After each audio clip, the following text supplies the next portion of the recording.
വെടക്കാക്കി തനിക്കാക്കുക എന്ന തന്ത്രം പ്രയോഗിച്ച് മറാത്തികളെ ഭിന്നിപ്പിച്ച ബി.ജെ.പി. കുതന്ത്രത്തിന് ബാലറ്റിലൂടെയാണ് മറാത്തികൾ മറുപടി നൽകിയത്.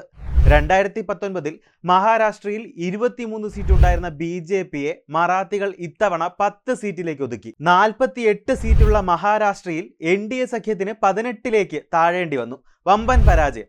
ഇതോടെ മഹാരാഷ്ട്ര എൻ.ഡി.എയിൽ തമ്മിലടിയും തുടങ്ങി. ലോക്സഭാ തെരഞ്ഞെടുപ്പിൽ മഹാരാഷ്ട്രയിൽ ബി.ജെ.പിക്ക് ഉണ്ടായ തിരിച്ചടിയുടെ ഉത്തരവാദിത്വം ഏറ്റെടുത്ത് ഉപമുഖ്യമന്ത്രി ദേവേന്ദ്ര ഫഡ്നാവിസ് രാജി സമർപ്പിച്ചു. പക്ഷേ അമിത്ഷാ ഇടപെട്ട് അത് ഒഴിവാക്കി. മഹാരാഷ്ട്ര സർക്കാരിന് വേണ്ടി പ്രവർത്തിക്കുന്നത് തുടരാനും സംസ്ഥാനത്ത് ബി.ജെ.പിയെ ശക്തിപ്പെടുത്താനുമുള്ള പദ്ധതി ഉണ്ടാക്കാനും ഫഡ്നാവിസിനോട് ഷാ നിർദ്ദേശിച്ചു. എന്നാൽ തിരഞ്ഞെടുപ്പിലെ തോൽവി കൂട്ടുത്തരവാദിത്വമാണെന്നാണ് മഹാരാഷ്ട്ര മുഖ്യമന്ത്രി ഏക്നാഥ് ഷിൻഡെയുടെ വാദം. അത് ബി.ജെ.പിക്കുള്ള ഒരു കൊട്ടുകൂടിയാണ്. അതേസമയം ഫഡ്നാവിസിന്റെ രാജി പ്രഖ്യാപനത്തിൽ പ്രതികരിക്കാനില്ലെന്നാണ് കോൺഗ്രസിന്റെ നിലപാട്. എന്നാൽ ബി.ജെ.പിയുടെ വിജയത്തിന്റെ ക്രെഡിറ്റ് ഏറ്റെടുത്തെങ്കിൽ തോൽവിയുടെ ഉത്തരവാദിത്വവും ഫഡ്നാവിസിനാണെന്നാണ് എൻ.സി.പിയുടെ പ്രതികരണം. തോൽവിയുടെ പാപഭാരം ആര് ചുമക്കും എന്ന കാര്യത്തിൽ സഖ്യകക്ഷികൾ തമ്മിൽ തല്ലുന്നതിനിടെ ശിവസേന ഏക്നാഥ് ഷിൻഡെ വിഭാഗത്തിൽ നിന്നും 6ഓളം എം.എൽ.എമാർ ഉദ്ധവ് താക്കറെയുടെ പക്ഷത്തേക്ക് കൂടുമാറ്റം നടത്തുന്നുവെന്ന വിവരം പുറത്തു വന്നിട്ടുണ്ട്.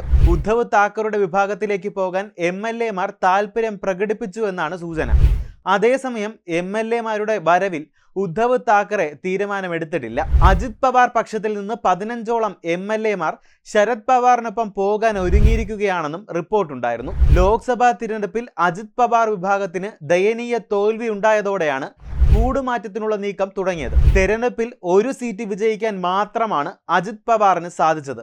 നിരവധി നേതാക്കൾ തങ്ങളുമായി ബന്ധപ്പെട്ടിട്ടുണ്ടെന്നാണ് എൻ.സി.പി. ശരത് പവാർ പക്ഷം നേതാവ് ജയന്ത് പാട്ടീൽ പറയുന്നത്. മഹാവികാസ് അഘാഡി സഖ്യം 30 സീറ്റിൽ വിജയിച്ച സാഹചര്യത്തിൽ മറാഠികൾക്ക് മുന്നിൽ മാനം കെട്ട് നിൽക്കുന്ന ബി.ജെ.പിക്ക് തലവേദനയാകുകയാണ് പാളയത്തിലെ പട.